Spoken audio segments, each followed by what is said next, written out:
All right, so for our project, we did strokes and stroke education. I'm Brianna, this is George, Katie, and Jada. So to start off, I just wanted to get a general idea of how many of you guys have had a stroke or know someone who has. If I can get a raise of hands. All right, quite a few out there.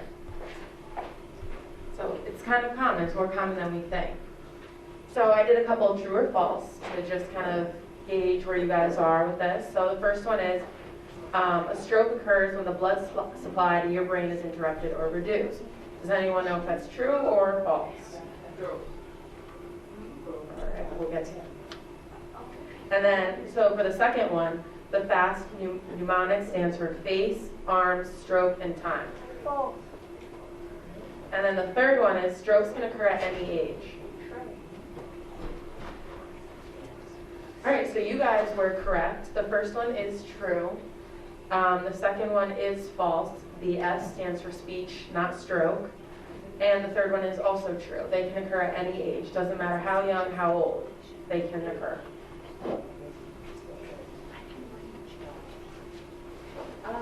So for target population, we put the residents of town Windsor because a stroke can happen at any age, any time, and to any person. Strokes are not discriminatory at all. So then the town of Windsor has a total population of about 28,000 according to the 2020 census. And in 2017, 23% of the town population is between the ages of 25 to 44. 31% is between the ages of 45 to 64, and 17% is over 65, which is a good percentage of people. The majority of strokes are experienced in people over 65, but as many as 10% of strokes are experienced by people younger than 45.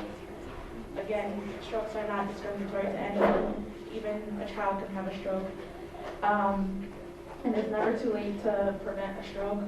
It can start now, it can start at any age, any time, to prevent any health issues. So before we start talking about strokes, we need to understand the cardiovascular system. So basically, the cardiovascular system is comprised of the heart, arteries, veins, and capillaries, supported by the lungs. As you take a breath, oxygen-rich blood is pumped to your heart and eventually to the rest of your body through microscopic arteries called capillaries.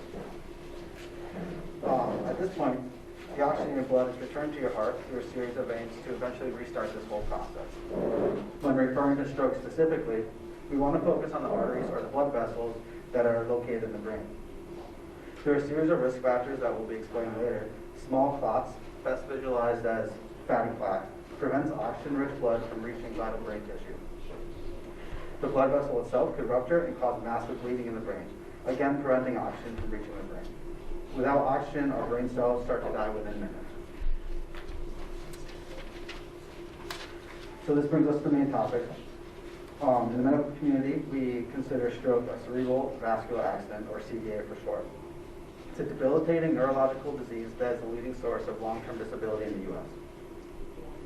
It is further categorized into three main types, that being ischemic, hemorrhagic, or mini strokes, otherwise known as transient ischemic attack.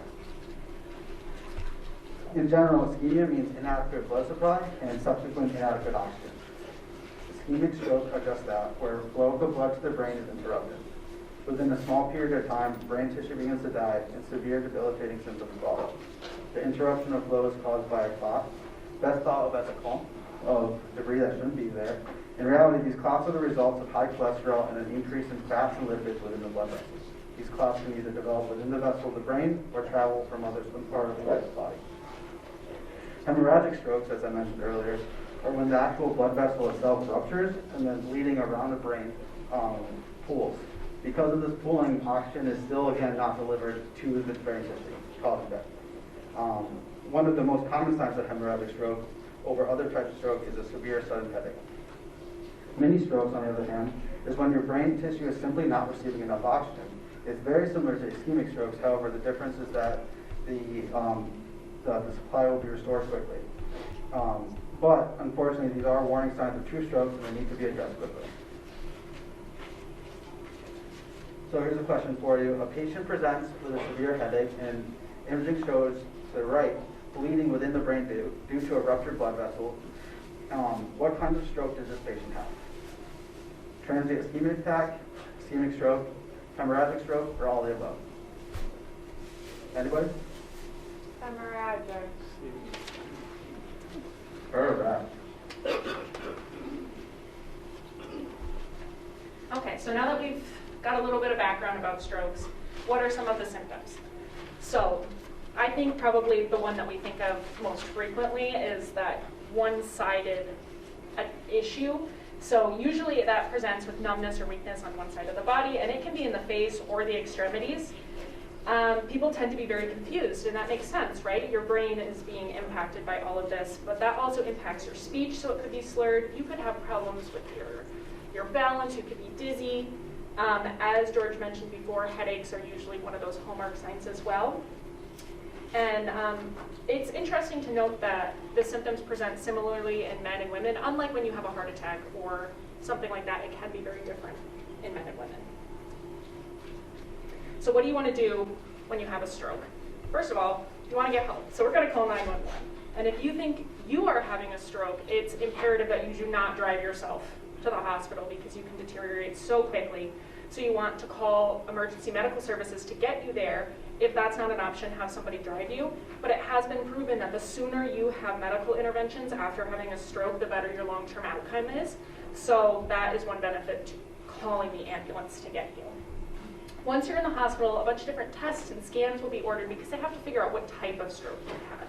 And once that's been determined, they'll either administer medications to break up a clot, they could do surgical interventions, and help you on your path to wellness. After the immediate stroke has been treated, there's typically some type of rehabilitation that needs to happen. So some people see speech therapist, physical therapist, occupational therapist to get them back to their prior level of functioning, if at all possible. So finally, what can we do to prevent strokes? Because we want to not have this happen to us. So quitting smoking has been proven to be one of the most effective ways to prevent a stroke. You want to lower your alcohol intake because alcohol can increase your blood pressure, and when you have higher blood pressure, you're more likely to rupture one of those veins. A Mediterranean diet, which is high in nuts, oils, fish, has been proven to lower the risk of stroke. You also want to make sure that you maintain a healthy weight and that you are physically active.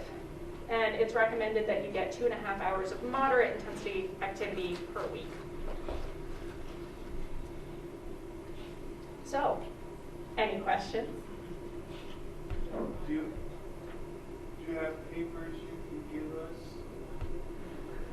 We don't have any printouts with us, but we can send something to the senior center and they can get that to you. Any other questions? Can you give an example of moderate exercise Sure. for this age group specifically? Sure. So as we age, we want to focus on lower impact activities because people can have issues with joints. So going on a walk, if you like to swim or do water aerobics, that's also another really great idea. Some type of chair yoga is also really helpful to strengthen your muscles and just those low impact types of activities.